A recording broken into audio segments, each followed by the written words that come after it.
we'd pull the mirror out, put it under their nose. If we got vapor, I said, "You're in." You're in.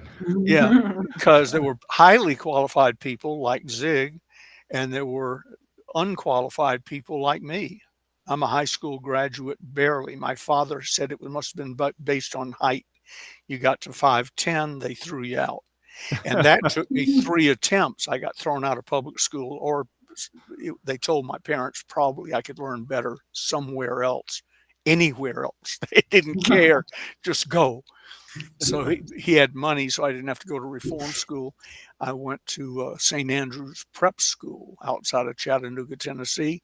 Managed to get myself thrown out of there after about a year. Went back to public school and talk about good luck.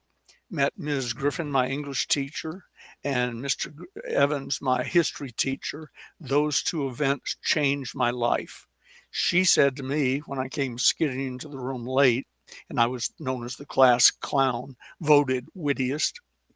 Uh, I came skidding in the classroom late. She'd never seen me in my life. I'd been gone for a year and a half, and she was a senior teacher. When I was there, I was a freshman or sophomore.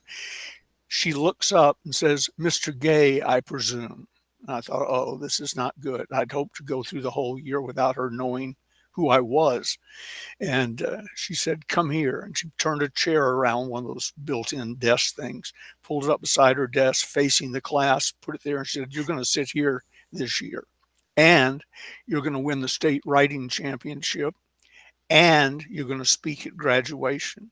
And I thought, she's nuts. She doesn't know my history. I probably could write a postcard to a grandmother, but that was about it for my writing skills.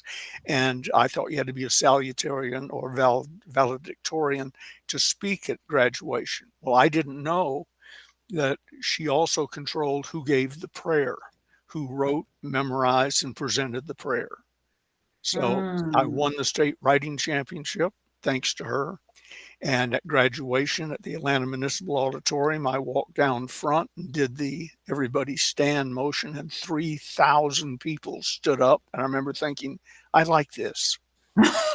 So she made me a writer, and I didn't know it yet, but she also made me a professional speaker. Oh, and then I started speaking and heard the feedback through the microphone in that great big auditorium. I thought, I'd like this sound. This is how I should sound all the time. So selling was sort of an accident. I was born into a family of salespeople. Everybody I knew owned their own business. I was raised 2 blocks out the front gate of East Lake Country Club, Bobby Jones' home course. So I grew up being allowed to sit in the men's grill with my father so long as I didn't talk, and if spoken to, answer with a yes or a no, but just listen. And I was listening to the chairman of the board of Coca-Cola, whoever it was at the time. It sort of came with the job. You got to join Eastlake. The founders of Home Depot, the heads of at least the regional head of the top 500 companies in America at any given time. So my comfort zone was set high. I lucked out. I have a young man that came to my class, public speaking class. He was a high school dropout drug dealer in this class I was teaching at Lompoc, the federal penitentiary. And he came up to me and said, "Can I go to the class?" And I said, "Sure. What's your story?" He was a 19-year-old dropout high school, assuming he ever dropped in. I don't know that. He'd been in a gun battle with his stepfather, and was serving a 5-year term. And his goal was to get out of prison, stick up somebody for $200 or $300, finance his way back into the drug business. A friend of mine told me that you got to talk to this kid. That's his goal. I talked to him the other day. We have since adopted him. He's one of our 4 boys. But there he is.